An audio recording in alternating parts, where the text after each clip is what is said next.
আপনি? হ্যাঁ আমি। তোমার সব কাজ হয়ে গেছে? হ্যাঁ হ্যাঁ ম্যাডাম, আমার সব কাজ করা শেষ হয়ে গেছে। আর ম্যাডাম আপনি তো জানেন আমার পরিবারে একটা সমস্যা হয়েছে, এর জন্য আমাকে যেতে হবে। হ্যাঁ, তুই তো অনেক ভালো কাজ করিস, তুই নিজের পরিবারের মতো করে সব কাজ করে দিয়ে যাস। তোর মতো কাজের লোক পাওয়া সত্যিই খুব ভাগ্যের ব্যাপার। হ্যাঁ হ্যাঁ ম্যাডাম, কিন্তু কি করব, এখন পরিবারে একটা সমস্যা হয়েছে, যেতে তো হবেই ম্যাডাম। হ্যাঁ রে লিমা, তোকে অনেক মিস করবো। হ্যাঁ ম্যাডাম, আমিও খুব মিস করব। আর ম্যাডাম তাহলে আমার তো ব্যাগ রয়েছে, তাহলে সেগুলো নিয়ে আমি যাই। আচ্ছা ঠিক আছে, যা। আচ্ছা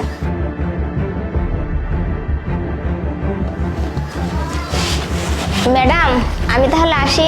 আচ্ছা ঠিক আছে। 1 মিনিট, এখানে আমি 10,000 টাকা রাখছিলাম, টাকাটা কোথায় গেল? ম্যাডাম আপনি কি বলতেছেন?